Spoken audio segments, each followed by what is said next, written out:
Let's bring in my good friend Jared Stillman, 102.5 The Game. Jared, good morning to you, buddy. How are we doing, Joe? I'm doing well. When I found out about this Vanderbilt insanity athletic policy about not letting students in for their games, I immediately thought about you because I know you have opinions on this matter.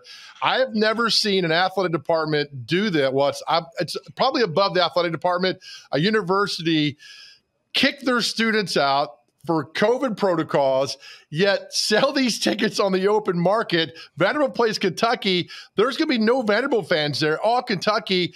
Give me your thoughts on this policy, because I think it's insanity. So I think it's one of these things where it's almost like a large corporation, but Vanderbilt's not a large corporation. And like a large corporation that has, the head of so-and-so who lives out in Phoenix at the corporate office puts in a policy that affects people that live in Maine. And it's like, well, but that doesn't make any sense for the people who live in Maine. Right. Except that this policy is made by the university and it affects the people at the university. I understand the idea of, okay, we want you to be fully vaccinated and boosted, and we want you to show up on campus, and we essentially want you to quarantine for 2 weeks. Okay, like, not to say like whether or not I agree with that, because deep down inside, I probably don't. But like everybody has their opinions on COVID. The idea of, well, we want everybody to quarantine for 2 weeks, so no Vanderbilt students are allowed at the basketball game is laughable. Because I would ask this question to Vanderbilt. Then if that's the case, then why are the students allowed at the basketball game who play? Shouldn't we be worried about the students who play? Like, right. We're letting them go to the game, and obviously they're participating in the game, but we're not letting the students who go to Vanderbilt participate. And I think this is honestly like kind of a sign of who Vanderbilt is. And I'm not going to jump on the athletic department here because I'm not sure how involved, this is Candace Lee's fault or not, the athletic director there. But I would say this. Vanderbilt is always smarter than us. I've noticed this, right? Like Vanderbilt is always smarter than you. So, for example, when it comes to hiring an athletic director a handful of years ago, Vanderbilt was smarter than all of us. We were looking and saying like, okay, they need to go get somebody who really cares about sports or somebody who really understands what it's like to compete in the SEC. And Vanderbilt was like, no. We got the guy for you. And they brought in like the head of the NBA's G League. And we were all like, minor league basketball? They're like, no. We know. This guy's going to be great. They brought in Malcolm Turner. They fired him, I think, less than a year later. But they let him bring in a basketball coach who they signed to this unbelievable contract, and they can't fire him because Vanderbilt knows better. And I think this is the thing I've learned about Vanderbilt. And this is why Vanderbilt's not ever going to be any good at sports. And it comes from, the higher part of the university, is that they always know better. It's like they'll look at me and they'll be like, well, Jared, you only went to Louisville and you don't have a master's degree, so we know more than you. And I think this is an instance of that where it's like, hey, our COVID policies, you guys can go do whatever you want, but our COVID policies, we're smarter than you. So let's sell these tickets to Kentucky fans and have our student athletes who apparently can go to the games, even though our regular students can't go to the games. Let's put them and subject them to already what is never a home court advantage, but really a home court disadvantage. I totally agree 100%. And not only this Kentucky game, but it's also they had it last week in South Carolina and the Tennessee game. And you're talking about these games that come to Memorial Gym that as a Vanderbilt fan, you want that home court advantage. I know a lot of Kentucky fans show up, but a lot of Vanderbilt fans would have been there tonight as well. And of course, against Tennessee. And then so you're really hurting a lot of aspects of your athletic program by whoever's making this decision. Because then again, these Kentucky fans are going to buy – it's going to be 99% Kentucky fans there tonight. Joe, you've been married. I've never been married at this point in my life. But I've been in enough relationships to know that just because somebody tells you they care doesn't mean that they actually care. And this is how I feel about Vanderbilt as a whole, is Vanderbilt tells me that they care about sports, but then they never do anything that shows me that they care about sports. I mean, I've been hearing about Vanderbilt facility upgrades for 15 years, and I've been going to the same facilities. But when it comes to Tim Corbin, and all of a sudden it's like, if Tim Corbin wants something, they automatically do it because I know Tim Corbin cares. And I'll give you an example. Last spring, Tim Corbin went to Knoxville, and they played in front of a packed house at Tennessee. It was a great baseball series. Tennessee was a top 5 team. Vanderbilt was a top 5 team. And Tim Corbin at Vanderbilt comes out after the series and is like, why don't we have full stands?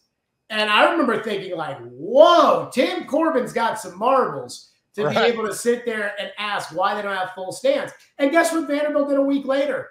Full stands. And I'm not Clay Travis. I'm not sitting here taking one side of the argument without thinking that there's some merit to the other side here when it comes to a COVID situation. I'm not a COVID expert, but I'm just telling you, like, it doesn't make any sense. And so what I've decided is that Vanderbilt doesn't care about sports. And it's for 32 now. So for 32 years, Vanderbilt on one level or another has made it obvious to me that they don't care about sports.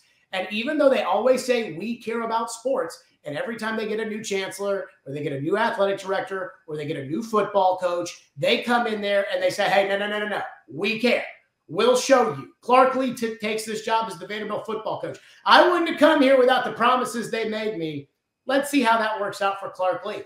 And while, again, I understand the concept of wanting your students to quarantine, though I feel like in 2022, the idea of actually asking somebody to quarantine, especially a college kid, is probably not really feasible anymore. Right. But while I get it, I, at the same time, am like, well, you obviously don't care about sports because they would never do this for, say, Alabama football or Kentucky basketball. Right. And so it's just another sign. It's example 9,847 that shows that Vanderbilt doesn't actually care about sports. Remember when Memorial Gym, Jared, would be a home court advantage for Vanderbilt? I mean, it would be a tough place to play. The gym is unique. The benches are behind the goalpost, behind the goals. And it was a tough place to come in there. And now you look at it, it's totally done a 180, and it's really kind of sad. So I've always told this story, and it's funny, like if you're 15 years old, you don't understand this. And that is that my senior year of high school, which was 2008, Tennessee had the #1 team in the country. Vanderbilt was a top 25 team under Kevin Stallings, and they played on a Monday night in Nashville. Tennessee had gone out on Saturday and beaten #1 Memphis, and it was #1 Tennessee and like number 19 Vanderbilt or something. And that was the hottest ticket in town. Like you could not find somebody with tickets to this game. And I remember going to the game, and there were some UT fans there, but it was a huge Vanderbilt crowd. It was an electric atmosphere. And Shane Foster had like 40-something points, and Vanderbilt knocked off #1 Tennessee. And it was not only the biggest story that day in Nashville, those were the biggest stories in the country. And I remember Memorial Magic back when all these great teams would come in here, and they'd always lose because you brought up the elevated court and the baskets on the inline, or the benches on the inline. And now, people in Nashville don't even care. The idea to go to a 15-year-old and say, hey, and there was a point in time where infinitely more people cared about Vanderbilt basketball than care about the Predators. They'd look at you like you're crazy. They're like, they don't know anybody who cares about Vanderbilt basketball anymore. Vanderbilt basketball used to be special. Floyd Reese, my old radio partner, former general manager of the Titans, told me that when they moved here with the Oilers, he was asking kind of what was the big deal in town. And people told him Vanderbilt basketball. And right now, it's like, do you want to go to the Vanderbilt game? I got 47 tickets. Where do you want to sit? And that's what it's turned into. And it's really disappointing. College basketball as a whole has really gone down, but it's really disappointing how Vanderbilt's lack of, for a better, like their lack of care towards their athletic department has totally ruined their standing in this town as far as sports are concerned. Again, that's why I got you on for the opinion. 2 to 6 today. I'll be listening. You got, of course, you'll talk Georgia, Alabama, and the Titans, but you have plenty of fodder for Vanderbilt and all the Kentucky fans. And you're going to Louisville. I know you're not a big Kentucky fan, but still, this is going to be fun to talk about and watch and see how this plays out in the next few weeks with Vanderbilt. I will say this: it's not fun to talk about COVID anymore. Like I have gotten a point in sports where it's like every time you bring it up, it's like, well, this player might be out for the game on Sunday for the Titans, and you'll get somebody that gets in there and yells at you and says that, they should just let them all play, and you get somebody in there that says 800,000 people have died. It's like, I really just want to talk about whether or not the offensive line can block here. and Vanderbilt bringing a, interesting COVID policy to the table certainly is not something that I enjoy talking about, but right. You're right. There is a lot of fodder there. There is. Jared, thanks again, brother. I appreciate your opinion and your honesty, man. Yeah, appreciate you, Joe. All right, Jared Stillman, 102.5 The Game, Stillman and Company, every weekday, 2 to 6 on 102.5. And like him, love him, whatever, he brings opinion. And so that's why we got him on the show this morning.